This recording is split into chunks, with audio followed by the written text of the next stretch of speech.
What is up, everybody? Welcome to another episode of DSM Pre Game Live.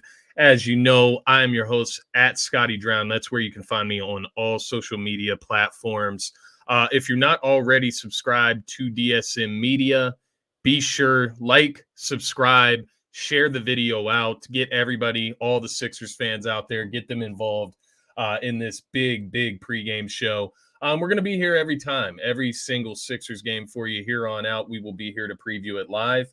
But nonetheless, want to bring this content to you to preview this big matchup with the Milwaukee Bucks. The Sixers, that's right. They're in Milwaukee tonight taking on Giannis and the Milwaukee Bucks. It's going to be a clash of the Titans, if you ask me. These are two of the best teams in the NBA. You talk about the Bucks; they have the number one record in the NBA. They have overtaken the Boston Celtics for that title. But nonetheless, it's going to be a juggernaut matchup because you're talking about the Sixers that are third in the East. Now, obviously, the Sixers are coming off a big loss to the Dallas Mavericks in Dallas. But I don't think it's as big as everybody has kind of blown it up to be, if that makes sense. But before we get into all of that, we'll get into keys to victory, player of the game predictions, best bets, of course, at the end. And of course, as you can see, I'm decked out in my Duke gear. I don't want you to think I'm like switching sides today. We just got a huge matchup between Duke and UNC. We know how that showdown goes down. Today has been an insane amount of sporting events that I have legitimate interest in. If you don't know, I'm an Arsenal fan in the Premier League, so I got to watch Arsenal at 10 a.m. this morning. They had a crazy game that came down to the wire, ends up winning that game 3-2. My French team, obviously, I'm a huge Mbappe stan. I'm a big France advocate, I guess you could say. And my French team in League One is PSG. Obviously, if you're in America, I feel like you're probably a PSG fan if you watch the French league at all. But nonetheless, Mbappe, Messi, they come away with the W today, 4-2. Mbappe scores in that one, breaks the record for PSG goals, 201. And then you look over at Messi. He also had a goal in this game as well. PSG wins 4-2. They got a big matchup with Bayern in the Champions League. This isn't a soccer show, though, so I'm sorry for breaking all that down. It's almost a little unnecessary. But just bringing into relevance how big of a sports day this is, because now I get to do Sixers pregame in between the PSG game that started at 3, ended at 5. And then we move into Duke versus UNC here at 6:30. So right after this, I'm getting ready for Duke, and then I am going to slide this hoodie off, and I got my Sixers gear underneath. So we're going to be repping all my squads today. I had my PSG hoodie on earlier. We're repping all the squads today. But nonetheless, now is the time to focus on the Sixers and what they got to do tonight. That is my cup of tea, my expertise. And that's what we're going to focus on here. Not going to talk about Duke any longer. I promise, guys, don't click out. I'm not going to talk about them anymore. Just wearing the gear. That's all. I got my Sixers gear on underneath. But be sure, share your thoughts throughout the show. Share through the comments. I'll be sure to get you involved. I'll get your comments up on the screen. I'll address them. And finally, please just enjoy the show as always. Like I said, we'll be here for every single Sixers game. But before we get into the content today, I do want to shout out our sponsors over at Gents Barber Lounge. Be sure to check out Gents Barber Lounge, as DSM Media is brought to you by Gents Barber Lounge. Check out one of the two great locations in Fishtown and Old City and book your appointment today. Gents owns the craft, and it shows, rated the #1 barbershop on Yelp in the Philadelphia area. Multiple award-winning barbers and being able to handle any style of cut, adult or kid. I also want to shout out our other sponsors over at LuxedenJewelers.com. Be sure to check out Luxeden.com. Use code DSM at checkout for 25% off and free shipping. Check out some of the finest jewelry. Yeah, Duke all day. I'm with you. I'm with you, Remy. Appreciate you checking in nonetheless. So let's get started here. Well, let's talk about it, right? The first thing I wanted to get into is this matchup, this previous game. I'm just going to touch briefly on this because I did talk about it in Scotty Talks NBA episode yesterday. I talked thoroughly about it, but you had the Sixers losing 126-133 to the Mavs in Dallas. You look at this game, there's a lot of overreaction that took place, in my opinion. Talk dirty to me. What's good, HP? Thanks for checking in, brother. Talk dirty to me. That one got me. But nonetheless, you had 126, 133 loss in this one. And there was a lot of stirring up that went on after this game. A lot of, the Sixers are never going to be able to get over the hump. A lot of this is the same old Sixers team. Guys, I get it. I totally feel you, because there's been times throughout this season where this team has done things that are eerily similar to previous Sixers teams. Don't get me wrong. This game is an outlier, guys, and I get it. They're 2-3 since coming back from the All-Star break, but look at the level of competition. I know it. It's not an excuse to have a losing record. I'm not saying that, right? You played the Boston Celtics right after the All-Star break. You played the Miami Heat twice, and then you played the Dallas Mavericks, right? And so we got to relax. You played the Memphis Grizzlies as well. I forgot about that one. That was one of the wins. Obviously, one win against Miami and then a loss against Miami, Boston, and then Dallas on Thursday. It's not that big of a deal, man. One, this is a Western Conference team, the Dallas Mavericks, that quite honestly, you don't have a chance at seeing them in the playoffs until the NBA Finals. Not only that, this backcourt duo of Kyrie and Luka, they played at their absolute ceiling. Like they literally brought it on Thursday night.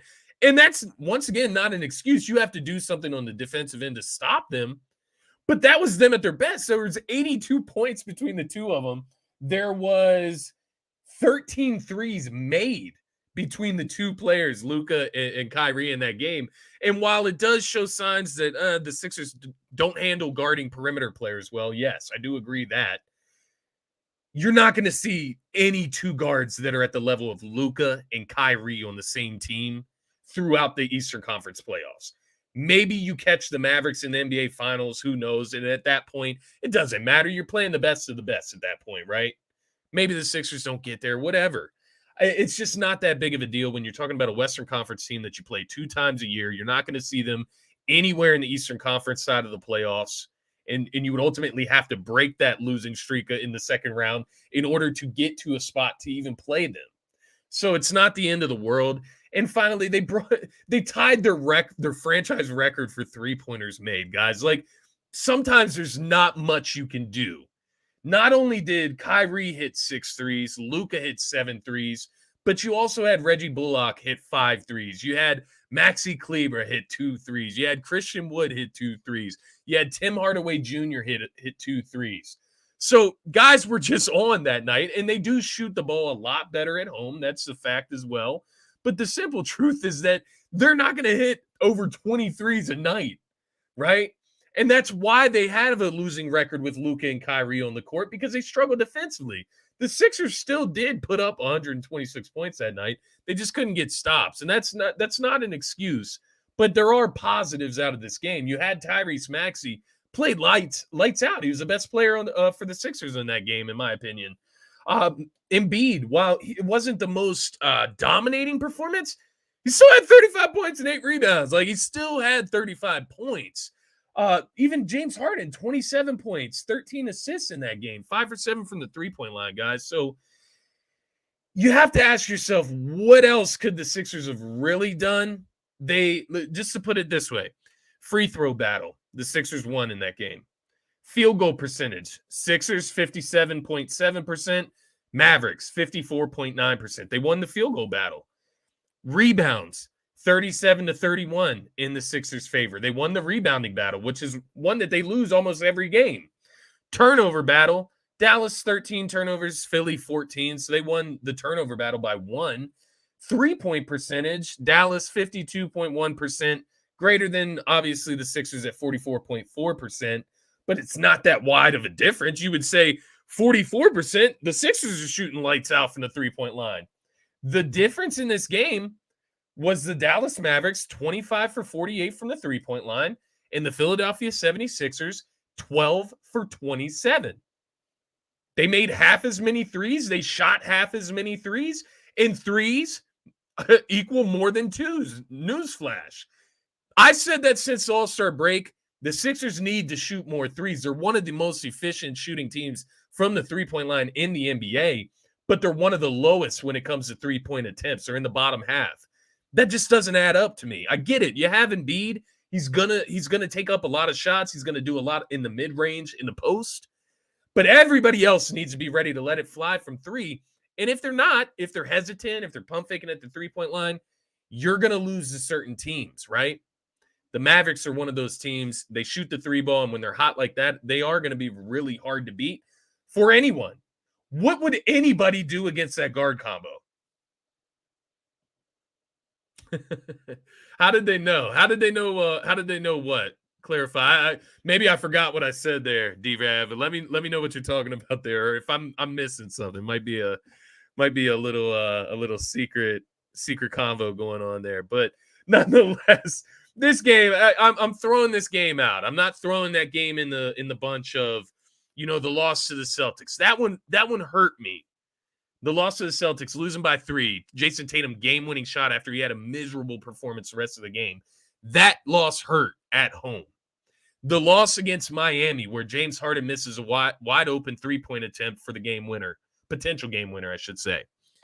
That hurts. You're at home. You need to win those games. I do agree there. But this one doesn't hurt me. Aside from my bets, if the Sixers would have won, I would have cashed out so big. As you guys know, that was one of the best bets for Thursday night. Sixers couldn't get the W for me, but no overreaction. That's my problem. I put the money there. The Sixers didn't do that. I did that. That's on me. But as far as the Sixers, I can't overreact at that loss. We need to move on, and tonight's a good game to move on to. We're talking about the Milwaukee Bucks, the number 1 team in the NBA right now. Just to give a little bit of an overview of the Milwaukee Bucks, what we're walking into tonight in Milwaukee. Bucks, as I mentioned, best record in the league, 45-17. They're the first seed in the Eastern Conference. Obviously, they're the first seed in the entire NBA. They're 27-5 at home. Only 5 losses on the season at home. Mind you, Chris Middleton has missed parts of the season. Bobby Portis has missed parts of the season. Giannis has missed parts of the season. Drew Holiday missed parts of the season. 5 losses at home. 27-5 record at home. Meanwhile, the Sixers, they have a decent road record, 16-12 on the road. That's kind of gone down of late, right? But nonetheless, it's actually one of the best records on the road in the NBA.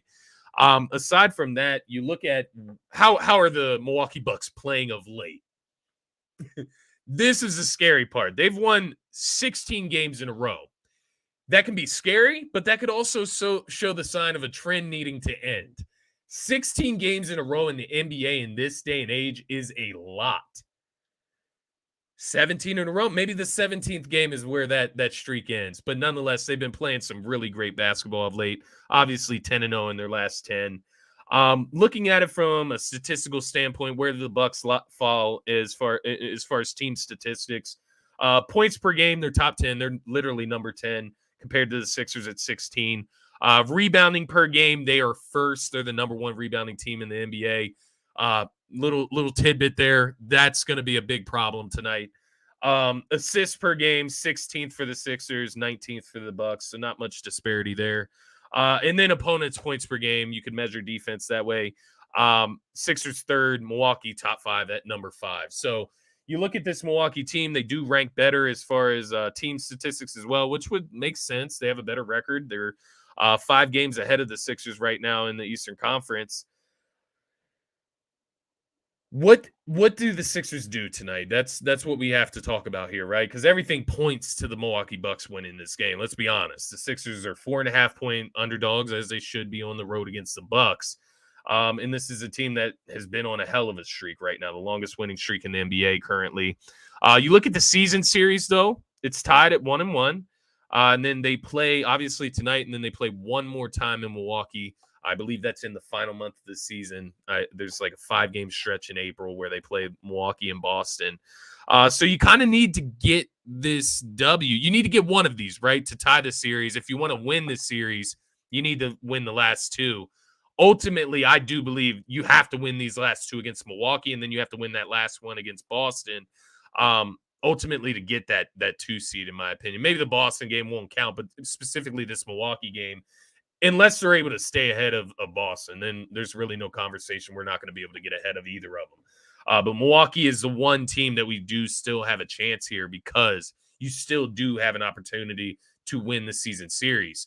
That being said, both games so far have been played in Philadelphia. They've gone 1-1.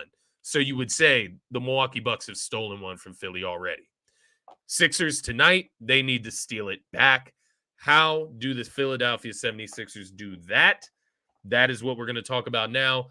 Hey, let's get straight to it. I talked about it just in the last segment. Rebounding. That is the first key to victory tonight, and that falls in line with energy. That is one that we say every single Sixers pregame because they are one of the worst rebounding teams in the NBA. Now, mind you, they were able to win that rebounding battle against the Dallas Mavericks. Dallas Mavericks are one of the worst teams in the NBA as well at rebounding. So that wasn't a huge accomplishment. That was technically what they were supposed to do. When it comes down to rebounding and energy tonight against the number one rebounding team in the NBA, you're looking at Brook Lopez, you're looking at Bobby Portis, obviously Giannis, they rebound the ball well. They also have forwards that are taller. They're able to rebound the ball a lot better than others as well. Drew Holiday's even a more physical guard. So the Sixers have to, first of all, want it more. There's too many times when we're watching the Sixers and we have to ask ourselves, does this team really want it? Like, does this team really want to be the best? Yeah, they want to be good. They want to be in the standings, in the top of the East, of course. You want to be in the top 3 seeds. But do you want to be the best? The best team in the Eastern Conference, the best team in the NBA. Do you want that? And how bad do you want it? Do you want it more than the Milwaukee Bucks? That's something that the Sixers have to dig within themselves tonight and find out. And that's going to be throughout the playoffs. They have to dig into themselves and find out, do you want it more than the team across from you? And too often it seems that they don't. So that's the first thing. Come out with the right energy. Come out, take some initiative, and get on the boards. Joel Embiid. Let's skip to the next key to victory. Let's just get to it because it falls in line with the first one.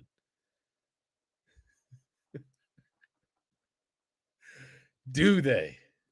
It is spicy, HP, because it's a real question for this Sixers team. Do they really want it? You saw against the Celtics, man. Al Horford getting fired up. I'm only saying that because HP's a Celtics fan. Al Horford getting fired up, hitting back-to-back threes against the Sixers, his old team, right?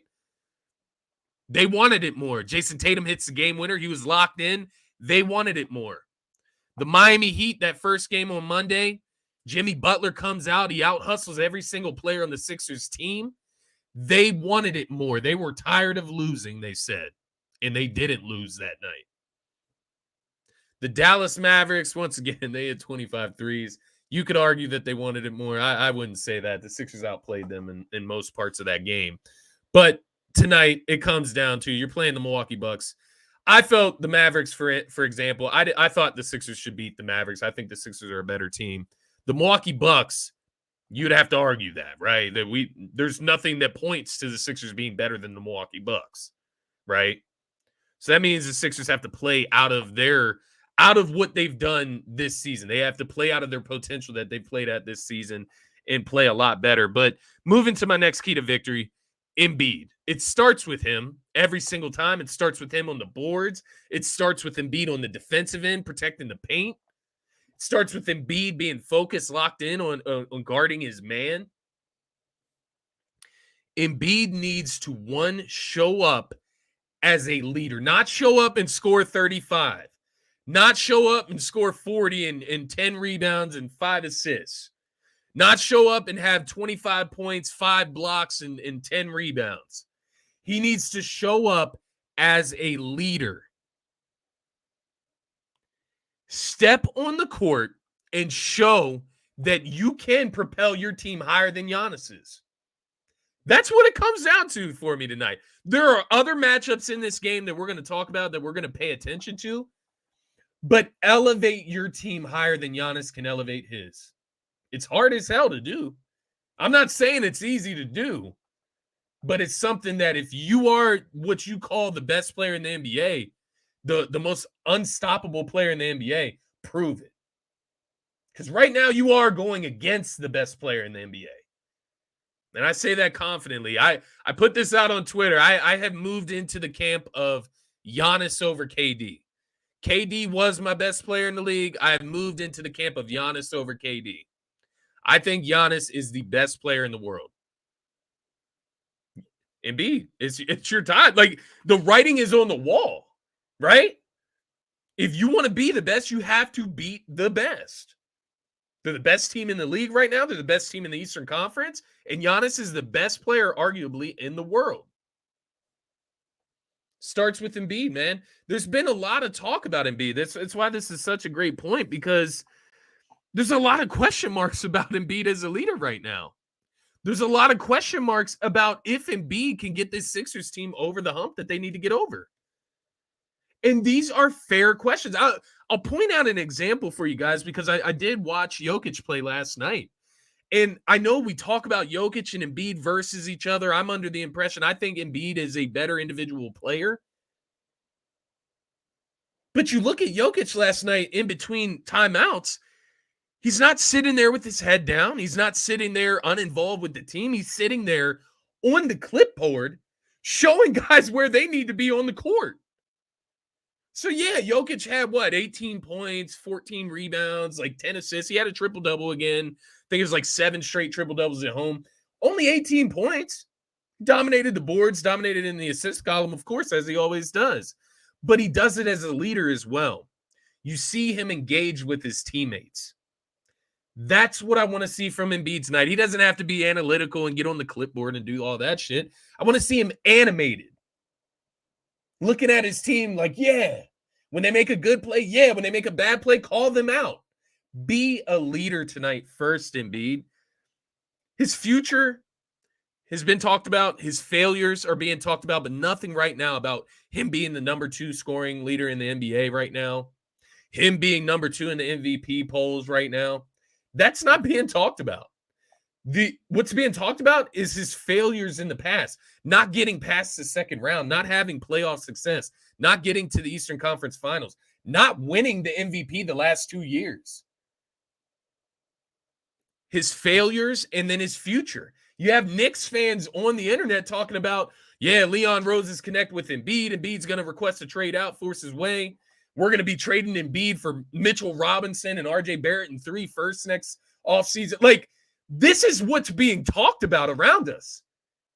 So Embiid, the writing is on the wall. I'm not calling Embiid out. I'm not trading Embiid. Not me. I don't want that. But it's what's being talked about right now. You have people questioning you as a leader. Not if you're good at basketball, not if you're a great player, but if you're a great leader. And that's what it takes to get over the hump. Is Embiid the leader that can get this Sixers team over the hump? Because if not, we got some big, big problems. We have some big problems. It starts with Embiid tonight. Turn the page, man. Outplay Giannis tonight. Propel the Sixers to a win in Milwaukee. Sit on Milwaukee's court like Giannis did on yours. Y'all remember that. Sixers fans, you remember, I believe it was last season when Giannis comes in, beats the Sixers without Embiid there, obviously, and sits on the Sixers logo as if it's his court. That's because he's confident in himself. He knows the next time he sees there, whether it's Embiid there or not, he's going to do his thing and get the dub for the Bucks. I need Embiid to play like that. I need Embiid to lead like that tonight. No, act like you're better than Giannis tonight. Act like you're better. Show me you're better. Because I don't believe it as of right now. I know Embiid is great. He's not Giannis. He's not. He's got to prove it. Giannis has proven it. He's won a championship. He's won MVPs. He's arguably the best player in the world. Prove it tonight, Embiid. Moving on to the final key to victory, and this even ties back into effort. It ties into energy. It ties into Joel Embiid. Guard the stretch bigs, for God's sakes. For God's sake. Guard the stretch bigs, guys. I just can't do like the Milwaukee Bucks coming down and Brook Lopez wide open in the corner for a 3. Wide open. We watched it against the Celtics. Al Horford banged like 4 or 5 triples in our mouths as the Sixers were trying to hold on to that lead. Al Horford. You look at what the Sixers have done against stretch bigs. These are just a few that I was able to point out in recent history, right? You look at Al Horford. I just used him as an example. 7 threes in 2 games against the Sixers. Specifically, last game, he hit 5 threes against the Sixers. First matchup of the season with the Celtics, Al Horford also hit 2 threes. Which 2 threes doesn't sound like a lot, but it's a lot for a big man. It is. It's a lot for a stretch big. If he hits 2 threes in a game, he has done his job on offense as a stretch big. That is what they're there for. One, to hit the threes, but also to hold you accountable and pull you from the rest of the defense, right? As a defender. So it starts there. Al Horford has 7 threes in 2 games against the Sixers. Brook Lopez has 6 threes in 2 games against the Sixers. Maxi Kleber and Christian Wood had 4 threes combined against the Sixers the other night. They're both stretch bigs. It's a problem. Why do the Sixers struggle with the Celtics and the Bucks so much? Why does every team struggle with them so much? I mean, there's different points all around. You could argue Bucks size gives most teams problems, but not the Sixers. The Sixers have size. They haven't beat. The stretch big changes the game. Brook Lopez sitting in that corner changes the game when Embiid's guarding him. But Embiid has to be locked in. He has to be focused. We can't allow wide open triples to get rained down on us. It's infuriating. And you hear Doc at the time. It's not that Doc isn't emphasizing this. Guys need to wake up, and they need to wake up earlier than what they're doing in these games. Can't be in the fourth quarter where you decide you want to play against the Mavs, right? You do that tonight, you're blown out. You're getting blown out by the Bucks at home. You come out of sleep tonight, you're getting the doors blown off you. It's as simple as that. So 3 keys to victory: rebound, energy, as always. That's always gonna. Let's just staple that in as a key to victory for the Sixers every single game because they're such a terrible rebounded team. Second key to victory: Embiid, show up as a leader. If nothing else, show up as a leader. It's not 35 points, 10 rebounds, 5 blocks. No, it's not numbers. As a leader, holding your team accountable, raising them up, elevating your team. And then finally, paying attention to the stretch bigs. Brook Lopez and Bobby Portis can absolutely stroke it from the 3-point line. And they will kill you if they're open. They might make it if you guard them, but they will kill you if it's open. Brook Lopez, 6 threes in 2 games against the Sixers this year. Can't happen. Al Horford, 7 threes in 2 games against the Sixers this year. Can't happen. Maxi Kleber and Christian Wood, 4 threes against the Sixers in 1 game last game. Can't happen. You can't fall asleep against good teams. It's as simple as that. So let's move into predictions. I spent enough time babbling around, keys to victory, whatnot. We're going to talk about the X factor. I have a weird feeling about this game. A weird feeling. I can't decipher if it's a weird good feeling or a weird bad feeling. So I'm gonna go with my brain and not my heart in this game, guys. And I'm gonna say the Sixers are gonna lose. The Sixers are gonna lose on the road in Milwaukee. That's not out of that shouldn't sound ridiculous to you because it's not. It's actually what is supposed to happen. Sixers have to change the tide here tonight. Since I have the weird feeling, the reason that I'm siding with my brain and not my heart and going with the Bucks to win this game, I'm hoping that it works in like some reverse psychological factor that can like propel the Sixers to get the win and just prove me wrong. That's fine. I'll be wrong. I don't care. I'll take that L. I'd rather me take the L than the Sixers take the L. So I'm going to try to use some type of reverse psychology here. And I'm picking the Bucks to win this game tonight in hopes that will propel the Sixers to a win. But in all reality, it's a tough matchup, guys. Bucks have won 16 games in a row. They've only lost 5 games at home, 27-5 in their own place. It's going to be really tough against a fully healthy Bucks team. Middleton is back. Drew is back. Giannis is in. It's going to be a really tough game. Sixers are going to have to play their best tonight, and as they should want to against the best team in the NBA. I am going to pick against the Sixers here. I have the Sixers losing 116 to 111. It's another heartbreaker if they do lose. Nonetheless, they'll keep it close. It's a primetime game. Gotta try to go out and get this W, but it's just too tough, man. But one thing that I will say that kind of goes in the Sixers' favor in this game is the 16-game win streak, depending which perspective you look at it from. There's a perspective that, yeah, they're just playing lights out and they're going to beat whoever's in front of them. There is that side of things. But then there's the other side where they are just due for a loss. 16-game win streak, 17-game win streak is a long win streak in the NBA, right? Throughout an 82-game season. So that is the one thing that I think the Sixers have going for them tonight. My X factor of the night, and mind you, I'm going outside the box here because it's easy to go Maxey, Harden, and Embiid, and we do that most of the time, and most of the time it is true. My X factor tonight is Paul Reed. One, Paul Reed needs to see the floor in all Embiid-less minutes, right? Embiid steps off, Paul Reed steps in. I would even give Paul Reed some time to guard Giannis. And I'm not joking. Even if you're foul, just give him some time. He's guarded Giannis well before. I would give him some time tonight at some point if you have to, right? If Embiid's in foul trouble, whatever's going on. It really depends in that situation. But the reason Paul Reed is my X factor is because he has to come in with his head on straight. Doc has to give him the opportunity as well.